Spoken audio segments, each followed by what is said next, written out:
had seen. I mean, honestly, it's almost identical numbers. And maybe like my deadlift and squat were stronger, but other than that, not too much. I will say I hate Bulgarian split squats. They suck. They kill my ankle. That's what's also annoying. That ankle Oh, that goes really? back, yeah, Hmm. it eventually just hurts. I find it hard to. There's certain movements that I find it hard to be consistent with form, and that's one of them. Where like a regular deadlift or a squat, like I go down, I hit that point, I go up. With Bulgarian Mm, split squats, how much I use my back leg can change how much weight I can use by like 20%. Like I that's can true. really try to just Yeah. emphasize the front leg, but it's hard if you're pushing to failure to like not at all use that back leg. I just find it's hard to be consistent. That's very true. Like the setup that I've been using now for the Bulgarian split squat is on a Smith machine. I would put that hip thrust pad on the machine, and that's where I would put my ankle and my leg. And I would actually put it lower because if it's higher, it's assisting me way more than if I put it lower. Yeah. And what I've done when I actually hit those 110 in each hand, I've done a switched over to a deficit Bulgarian split squat afterwards. And my went down to about 90. So I started doing with a deficit. Like So, where and your from knee 90, would allow you to go even lower. yeah, I could go even deeper. Yeah. So deficit Bulgarian. If you hate Bulgarian split squats, do deficit Bulgarian split squats. Then the normal Bulgarian split squat will feel amazing. Right. That's the secret. Just add a Yeah. deficit. If you had lunges, just do deficit lunges for a while. Or if you had deadlifts, do deficit. Yeah, I So used to yeah. do deficit deadlifts a lot. Those actually really helped my regular deadlift. Mm. And I'm not saying, but like I do think Bulgarian split squats are a good exercise. I just really don't like to do them. But they are solid. I used to do them a lot in college, and I got up to pretty heavy weights then. I think I want to say 120s for five or something like that. That's good. That's good. But yeah, but it's also one of those lifts that like nobody does. So people who see it think it's really impressive because like, like just not a lot of people do that. Even in my college back then, I don't know if deadlifting just wasn't as popular, but like every bro benches, right? Mm-hmm. So back in college, I think I was maybe doing 225 for five bench. So that was like very standard. Nobody was impressed, but I was deadlifting 405 for like six. And most bros in college at the time, at least, weren't deadlifting. So I had like the strongest deadlift in the gym because at Mm-hmm. that gym, like nobody did it. Now I see more and more people doing it. Although you still don't see that many people repping out 4 to 5 plates in a commercial gym. I don't see it much.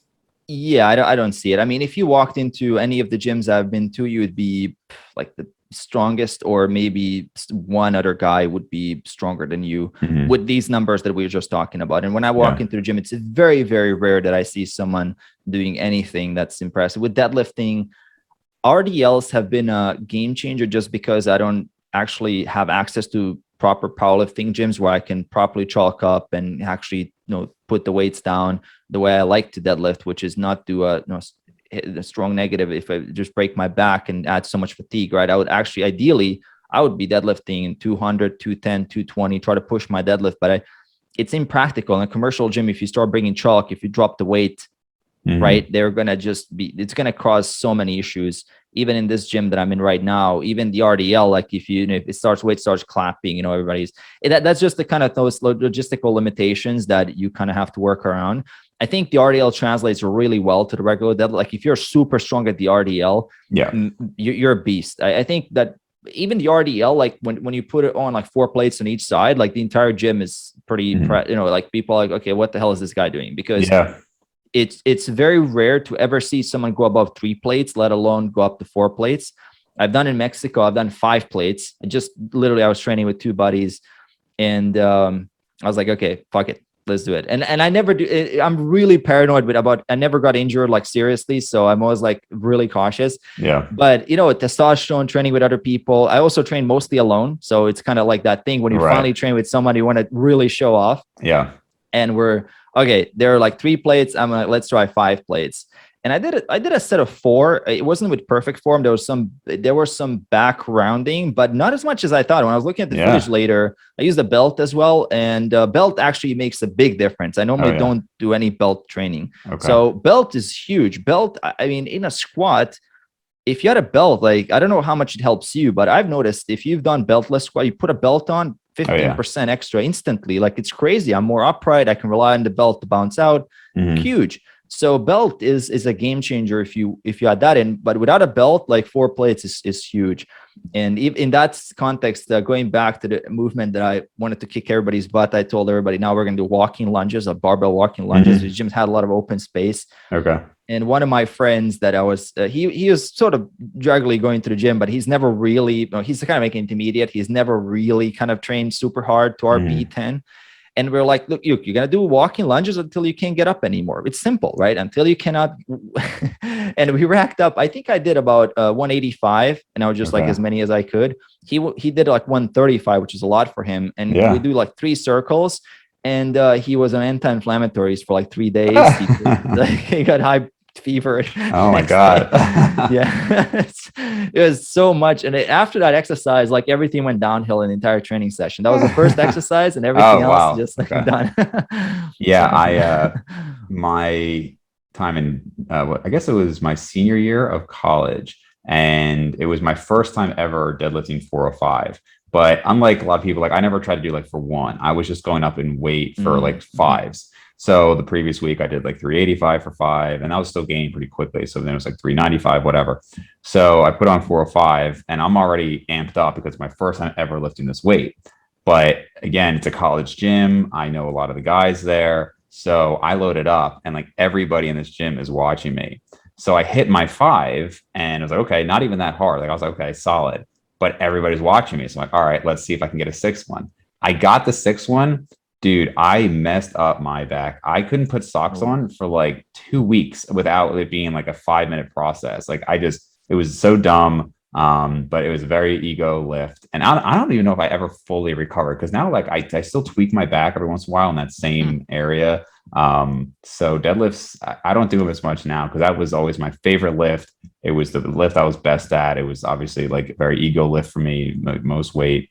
But yeah, you got to watch out when you're working out with the bros, man. Dude, we're lucky. Yeah, we're like, I mean, I'm so lucky with not getting hurt. Once in Japan, I put like 130 kg on my bench, and I was at the time I was benching more like powerlifting. I was trying to like really get strong, so it was sets of 3. So that was the goal. That was back in 2014, 2015. I was trying to test like my 1 hour. I mean, I was just, my warm up were essentially singles. I would do singles until it got super hard. Then I would do volume work. That was sort of the system that I followed. Didn't really got it from anybody. I just kind of thought that was the thing, right? It wasn't really a program or anything. And I don't know if it ever happened to you, but I blacked out as I was unracking the bench. Oh, wow. But I didn't actually get it out. So I didn't get it out of the J hooks. Okay. And there was like this random guy there, quote unquote, spotting me. But if I actually got it out, I would have died for sure. But I didn't get it out. So it just kind of, my wrist just went back and re-racked the weight. And I just like did like this, and I just opened up my eyes. Weight is back up, and I was like, "Holy shit!" Because I really hyped myself up. I was like hyperventilating. I wanted to really be super core tight. My belt was on. I was just really hyped up to do the lift, and I think I just put too much pressure on my on myself in that moment. And those types of situations, like you kind of have to look back sometimes. Like it's pretty crazy, like what you do. As a younger dude. And at that time, in my 20s, I was like, let's just rack up weight. Let's just do as much as I can. So yeah, it's gotta be luck. I mean, it's luck. Like, honestly, it was the stupidest thing. Like when I think back, I'm scared. Like when I think back, like you could, I mean, it's instant death, like instant death. Like if you just drop, like go straight on your neck or your head, you're done, like instant. Yeah, I used to do guillotine presses a lot, actually. And now I look back and I was like, oh, that was questionable. And then I have some friends who do a lot of false grip benching, which I'm not a fan of. And I do still get lightheaded sometimes, but not, I try to avoid it with bench, but I will say, again, the ego kicks in sometimes. But for deadlifts, definitely a lot, because I have fairly low blood pressure. And so like with my deadlifts, like I would do a rep and I'd kind of like see stars. And I was like, oh, this is questionable. But the one I just thought of that you were talking about, like hyping yourself up, I think it was actually when I went for the 225 overhead press. And I don't like ever have caffeine anymore, like almost never. And I, that day, because I'm an idiot, had 4 cups of coffee. I put in like crazy music, and I was thinking about like stuff that like just really like kind of like darker thoughts, just like trying to get in like the mindset for it. And that day I failed it. It was actually later when I was like a little bit more calm that I had better results. But I was too hyped up. It was like I was shaking. I was just like I put too much emphasis